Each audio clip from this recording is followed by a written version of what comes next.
ஹாய்ங்க, welcome to Kongu kitchen. இன்றைக்கி நம்ம சேனலில் பார்க்க போகிறது மில்லட் தோசை. இதுக்கான மெஷர்மெண்ட்ஸ் எல்லாமே வீடியோ டிஸ்கிரிப்ஷனில் கொடுக்குறேன், செக் பண்ணி பாருங்கள். மில்லட் தோசைக்கு நான் நைட்டே சுண்டல், கருப்பு சுண்டல், வெள்ளை சுண்டல், பச்சைப்பயிறு, இட்லி அரிசி, அப்புறம் உளுத்தம்பருப்பு இது எல்லாமே ஓவர் நைட் ஊற வச்சு எடுத்து வச்சுருக்கேன்.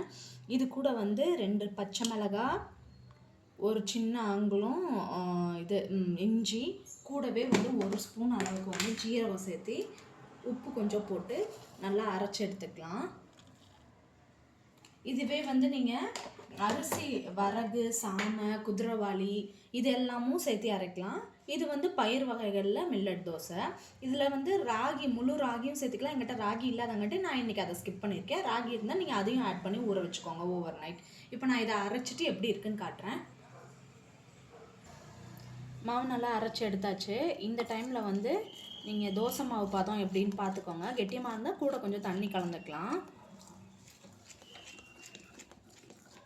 இஞ்சி கண்டிப்பாக சேர்க்கணும். இஞ்சி வந்து நல்லா போட்டோம்னா வாசமாகவும் இருக்கும். அதே சமயம் இது ஃபுல்லாக வந்து பயிறு வகைகள் ஜீரணமாக லேட் ஆகும். அதுக்காக தான் கூட வந்து இஞ்சியும் ஜீரகமும் சேர்க்குறோம். அதனால் அது ரெண்டுமே ஸ்கிப் பண்ணாமல் சேர்த்திக்கோங்க.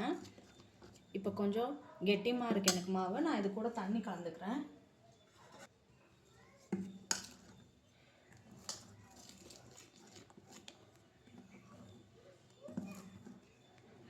தண்ணி வந்து நமக்கு தெரியும் தோசை மாவு பதம் என்னன்னு. அதுக்கு தகுந்த மாதிரி நீங்கள் கன்சிஸ்டன்சி பார்த்துட்டு தண்ணி ஊற்றிக்கோங்க. எனக்கு தண்ணி கலந்தும் இப்போ இன்னமும் கொஞ்சம் கெட்டியமாக தான் இருக்குது. கூட இன்னும் கொஞ்சம் ஒரு 1/2 டம்ளர் அளவுக்கு தண்ணி கலந்துக்கிறேன். இந்த ஸ்டேஜில் நீங்கள் உப்பும் கொஞ்சம் சரி பார்த்துக்கோங்க.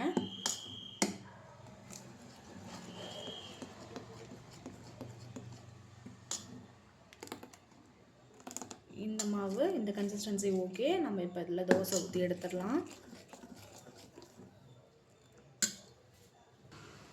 தோசைக்கல் நல்லா சூடாயிடுச்சு.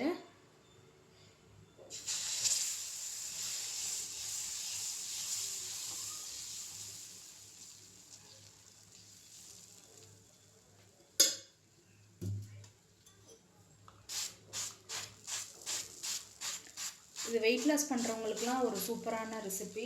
குழந்தைங்களுக்கு அதிகமாக கொடுக்கலாம். அதில் ப்ரோட்டீன் நிறையா இருக்குது. எப்போவுமே சுண்டல், பச்சைப்பயிரெல்லாம் நம்ம வேக வச்சு தான் கொடுப்போம். ஒரு சேஞ்சுக்கு இந்த மாதிரி அரைச்சி தோசையாகவும் ஊற்றி கொடுத்தீங்கன்னா மொறுமொறுன்னு தோசை நல்லா வரும். அவங்க விரும்பி சாப்பிடுவாங்க. இது கூட ஒரு கார சட்னி வச்சு சாப்பிட்டோம்னா சூப்பர் டேஸ்ட்டாக இருக்கும்.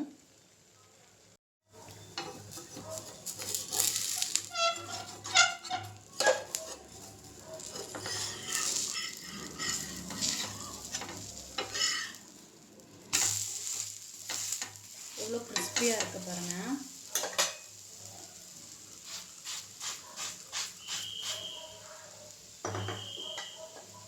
ஒரு 2 தோசை சாப்பிட்டோம்னாவே நல்லா ஃபில்லிங்காக இருக்கும். ட்ரை பண்ணி பாருங்கள் எப்படி இருக்குன்னு.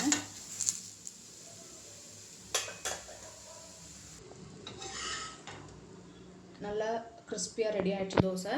அதே மாதிரி இன்னொரு தோசையும் நான் ஊற்றி காட்டுறேன். தோசை ரெடி ஆகிடுச்சுங்க. இதை வந்து ஒரு கார சட்னி கூட தொட்டு நம்ம சாப்பிட்டோம்னா ரொம்ப டேஸ்ட்டாக இருக்கும். ட்ரை பண்ணி பார்த்துட்டு எப்படி இருக்குன்னு எனக்கு கமெண்ட் பண்ணுங்கள். பிடிச்சிருந்தா லைக் பண்ணுங்கள், சப்ஸ்கிரைப் பண்ணுங்கள். பாய்.